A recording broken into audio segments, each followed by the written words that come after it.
Daily காலைல எழுந்துச்சி முகத்தை பார்க்கும்போது ஒரு மாதிரி வித்தியாசமாகவே இருக்குது. நைட்டு நல்லா தூங்கினாலும் மூஞ்சி புசு புசுன்னு இருக்குது, நைட்டு நல்லா தூங்கலைனாலும் மூஞ்சி புசு புசுன்னு இருக்குது. இந்த மாதிரி யாருக்காவது இருக்கான்னு சொல்லுங்கள். ஃப்ரிட்ஜை திறந்தா அதோ வந்துட்டேன் அப்படின்னு சொல்லிட்டு எங்கே இருந்தாவது வந்து அதுக்குள்ளேருந்து ஏதாவது எடுக்கிறது, இதே ஒரு வேலையாக வச்சுருக்காங்க.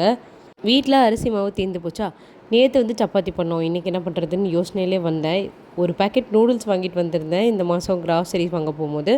சூர்யான்னு சொல்லிட்டு ஒரு பிராண்டில் வந்து இங்கே வந்து நூடுல்ஸ் கிடைக்கும், ஒயிட் நூடுல்ஸு. உள்ளே வந்து ஆனால் டேஸ்ட் மேக்கர் வச்சுருப்பாங்க. அதுதான் வாங்கிட்டு வந்திருந்தேன், அதை தான் இன்றைக்கி பண்ணிக்கிட்டு இருந்தேன். வெஜிடபிள்ஸும் பார்த்திங்கன்னா கேரட்டும் முட்டைக்கோசும் தான் இருந்தது. சரி நம்ம போடுறது தானே காய்கறின்னு சொல்லிட்டு அதை தான் வச்சு பண்ணிகிட்டு இருந்தேன். இந்த நூடுல்ஸ் வந்து கொஞ்சம் நல்லாவே இருக்கும், ரொம்ப மொத்தமாகவும் இல்லாமல் ரொம்ப சன்னமாகவும் இல்லாமல் ஓரளவுக்கு மீடியம் சைஸில் இருக்கும். அதே மாதிரி டேஸ்ட்டும் நல்லாயிருக்கும். உங்கள் ஊர் சைடு இந்த பிராண்டு கிடச்சா வாங்கி ட்ரை பண்ணி பாருங்கள், உண்மையாலுமே அவ்வளோ நல்லாயிருக்கும். நான் எப்போவும் நூடுல்ஸ் பண்ணேன் அப்படின்னா அது கூடவே வந்து ஆம்லேட் பண்ணிவிடுவேன். ஏன்னா நூடுல்ஸ் வந்து ஏதோ வயிறு ஃபில் ஆகாத மாதிரியோ அது ஏதோ அன்ஹெல்தியாக சாப்பிட்ற மாதிரி தான் ஒரு ஃபீலிங்காக இருக்கும். பட் ஆனால் மந்த்லி ஒன்ஸ் தான் சாப்பிட்றோம். ஆனால் இப்போவுமே என் பையனுக்கு மேகி இப்போ இந்த மாதிரி எந்த இன்ஸ்டன்ட் நூடுல்ஸும் கொடுத்ததே கிடையாது. இந்த ஒயிட் நூடுல்ஸும் மந்த்லி ஒன்ஸ் என்னைக்காவது பண்ணி கொடுப்பேன், நிறைய வெஜிடபிள்ஸ் போட்டு.